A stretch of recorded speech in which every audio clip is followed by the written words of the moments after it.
Welcome to Sightings. I'm Tim White. When you think of the word voodoo, what comes to mind? Zombies rising from the dead, magic potions, evil spells cast by sticking pins into voodoo dolls. Well, these may be the popular voodoo images learned from pulp fiction, but they aren't reality. While real voodoo practiced in the United States is more benign than you may think, black magic disguised as voodoo is more evil than you can imagine.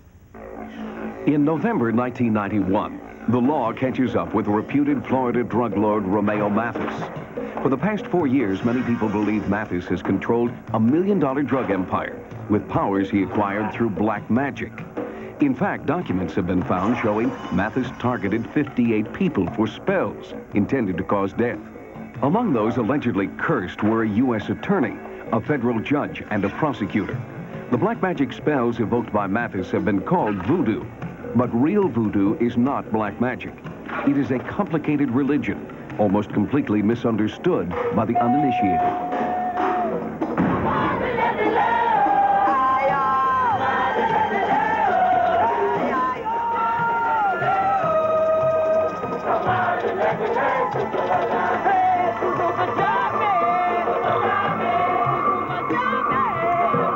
Voodoo to Americans means black magic and zombies and pins and dolls.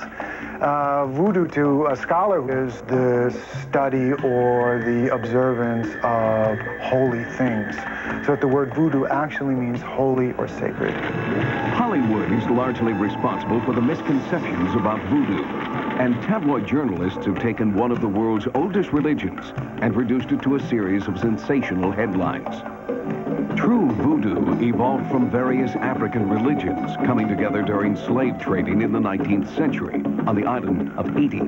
After gaining independence from the French, Haitians brought their practice of voodoo out of the mountains and into the open. Haitians are 90% Catholic, 10% Protestant, and 100% voodoo. I don't think that Haiti would have been the first black republic.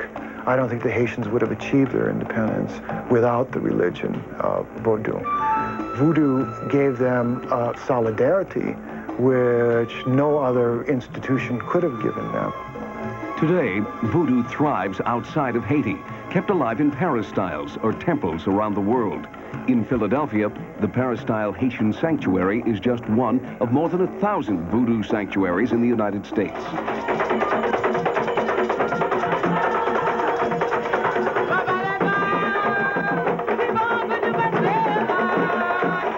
Voodoo has become synonymous with the word evil and satanic. So it's something that everybody hates and know nothing about. It's amazing the tremendous amount of ignorance people have about something and yet have such a definite, firm opinion about it. It is a perfect example of how, in this country, people have lost the capacity for analysis, reflection, and clear thinking. Voodoo's sacred secrets are guarded by priests and priestesses like Angela Novanyan. Angela believes she was called to voodooism by a mysterious power. I had a dream about this place, and I didn't know what it was. I went to the travel agent, and they showed me pictures. That's where I want to go. They said, that's Haiti. And I was very sick, and I lost my job. I didn't have anything to lose. I went to Haiti, and I became a priestess there. The voodoo service involves a complicated series of rituals and ceremonies. Drumming and singing are used to call spiritual forces, or loas, to visit the congregation. Believers claim to have a direct line to the spirit world when loas temporarily possess the priests and talk through them.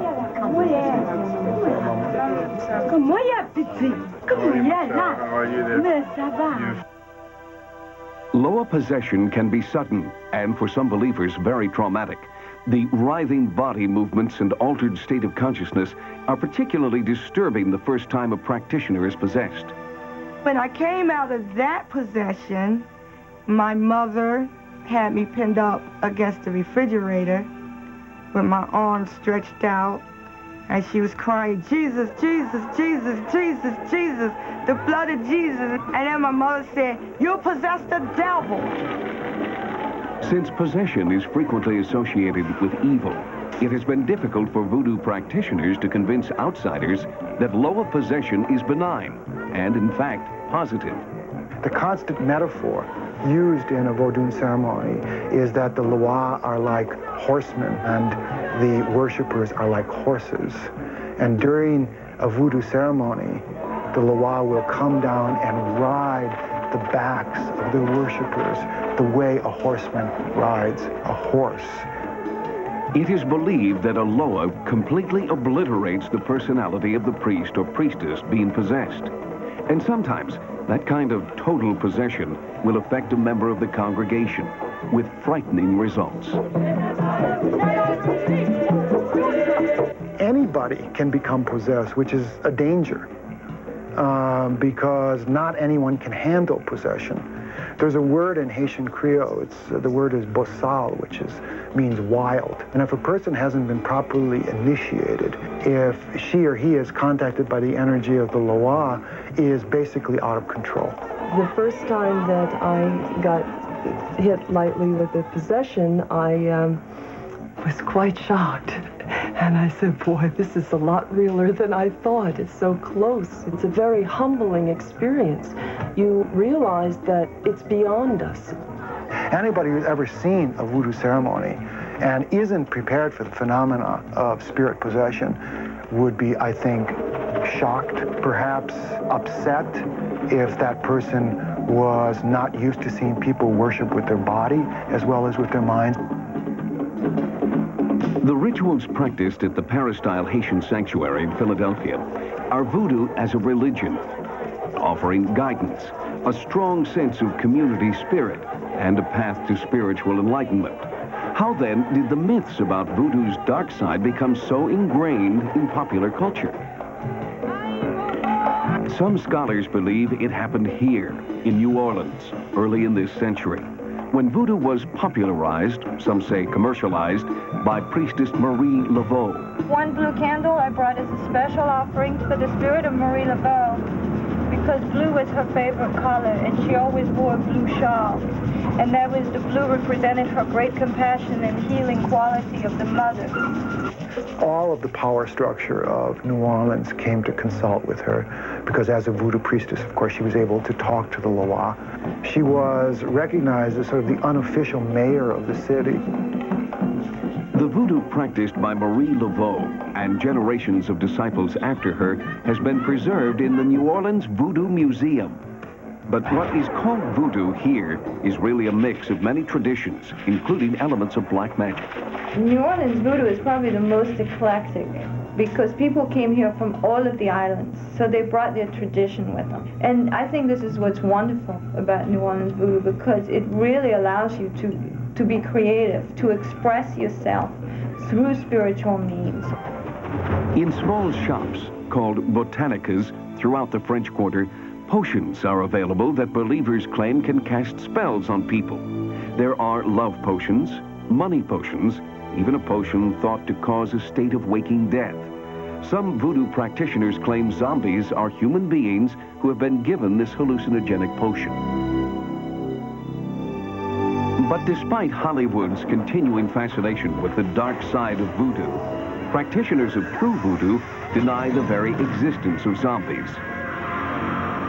The fight to establish the legitimacy of voodoo as a positive faith has been made difficult by their practice of animal sacrifice. Believers insist that what may look evil to outsiders is an important part of their religion. For us, the animal sacrificing is asking the Loa to bless your offering so that you can have holy meat to eat. And it's only done at a ceremony, a real big ceremony, which is a time where priests and priestess must feed the poor. While some believers continue to concentrate on the positive forces of voodoo, there will always be those who exploit voodoo for their own purposes. And as long as the spells and curses of people like Romeo Mathis are exploited in headlines and on television, the religion of voodoo will remain feared and misunderstood. Voodoo gave purpose to my life. I mean, you're talking about a young African-American male coming up on the streets from the poor community. It not only physically cleaned me up, but spiritually provided and nourished me. It gave me things to learn, new things, fresh things new ideas, new directions, things that I never thought of before. In the voodoo religion, voodoo dolls are not as evil as we've come to believe. The pins traditionally stuck in the dolls were actually holding messages for the spirits. The idea that these pins were meant to hurt people is pure imagination, invented by writers trying to cash in on the fear of voodoo cults. Coming up, the psychic powers of healing and crime solving are alive and well in Russia. What's the secret? Meet the amazing Russian psychics next. With a Sightings investigative team working in Russia, we've been intrigued by the amount of respect and credibility given to the paranormal by government agencies there. In Moscow, the Scientific Research Center for Traditional Medicine is conducting serious research into psychic healing. For them, psychics who heal illness are put into the category of traditional medicine.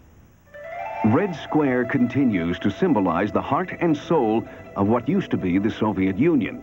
The military parades and communist presence of the past are gone now, but a team of psychics is free to meet to perform an exorcism on the evil spirits that they believe haunt the Kremlin and Lenin's tomb. Lenin's ghost is evil. He is still here with many other high-level communists who were buried in the square. It's our duty as psychics to purge the Kremlin of these demons who have a stranglehold on the people. Exorcising ghosts in a nation's capital may seem like a bizarre practice to Americans, but Russia is a land where psychic power is accepted by not only the citizens, but by the scientific community as well. This psychic claims that the supernatural energy emanating from his hands is so strong that he can control the needle of a compass. And beyond street demonstrations like this, psychics work with doctors to reportedly heal a variety of life-threatening illnesses. The Moscow Police Department regularly employs psychics in unsolved cases, including kidnapping, missing persons, and murder. The Central Clearinghouse for the Study of Clairvoyance and Psychic Healing is the Scientific Research Center of Traditional Medicine in Moscow. The center's director is Dr. Vladimir Galperin. Our center is a fantastic research and treatment clinic. After conferring with their own doctors, patients make appointments for sessions with our psychic healers. The healers meet with the patients and design a program that heals the person without drugs or machines. Our psychics are the best in the world and have documented results without even touching the person. Dr. Galperin backs up his claims with data and statistics from years of scientific study. He claims his psychics have had success with cases where medical doctors have given up hope. People with terminal illnesses see this center as their last chance. Every psychic on our staff is certified yearly by the scientific committee. They test the psychic's powers and verify their abilities. Only board-certified healers work here. We guard against charlatans and fakes. There's too much important work to be done. In addition to healing, the psychics working at the center have branched out into other areas. Here, Moscow police detectives ask the psychics' help in solving a missing persons case. A man came from Frisk to Moscow to visit relatives. After visiting, he disappeared without a trace. The number of unsolved crimes in Moscow has risen dramatically. Overworked police are using every means possible to solve crimes. So, you want to use our psychics as a means of finding the whereabouts of these people? Absolutely. We find less than 10% of these people using traditional methods. The police files are presented to the staff in a roundtable meeting. Dr. Galperin asks each psychic to focus on the energy of the victim. This is not black magic. Our psychics have gifts from God that they use to focus and interpret energy particles that are too small to be detected by standard instruments. They use photographs only as a tool to help them visualize. The observations of each psychic are recorded, and the results are startling. The group unanimously agrees as to the fate of the victim. They say that the man in this photograph was brutally murdered by organized crime because he knew too much. The psychic Podlyagan receives the clearest visions. And working with a Moscow street map, he indicates exactly where he believes the man's body can be found.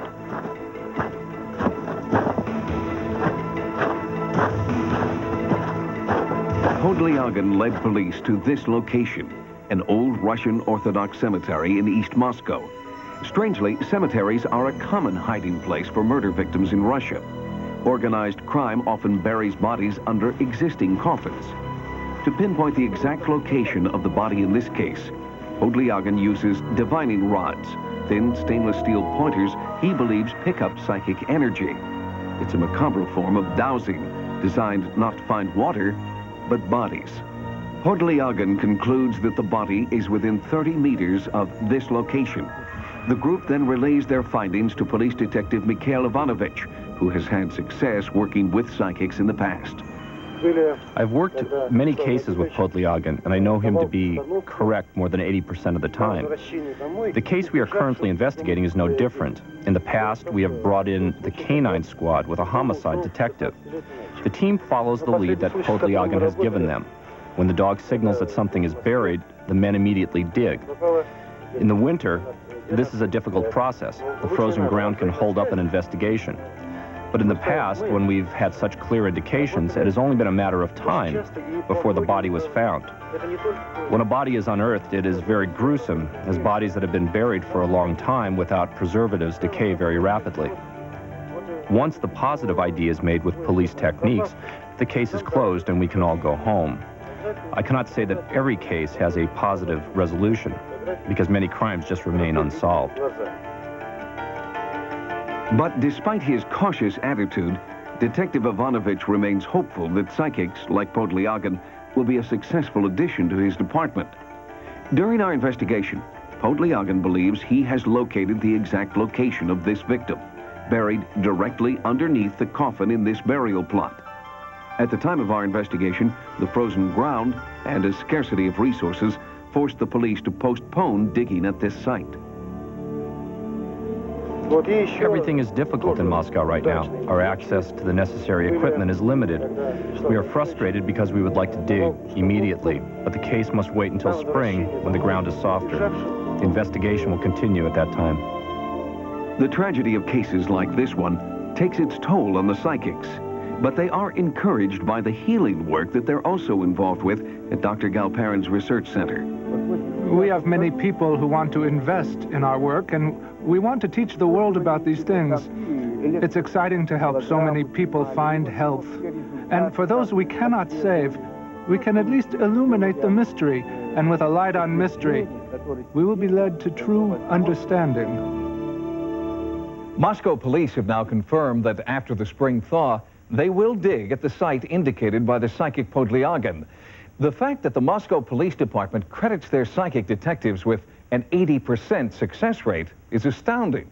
Perhaps with the new spirit of openness between Russia and the United States, some of their psychics may soon be invited here to test their accuracy on American soil.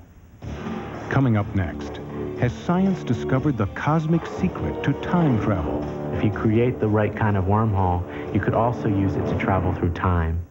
For astronomers, few phenomena are as intriguing as black holes. To us, they may seem like little more than dark, empty voids in space. But to the trained scientist, black holes represent a world of possibilities, including the potential for real-life time travel. Literally, black holes are star-gobbling objects. According to some estimates, there are about 100 million black holes in our galaxy. So there's a very, very, very slight chance that sometime over the next couple of 100 billion years, we might run into a black hole. The Hubble Space Telescope recently took what may be among the most historic photos in the history of science, and those are photos of what appears to be a black hole. This is the first really convincing evidence that black holes do exist. This photo shows what appears to be a kind of donut-shaped object surrounding a point of light. It's the area around the black hole where matter tends to clump together just before it sucks ultimately to its doom inside the black hole.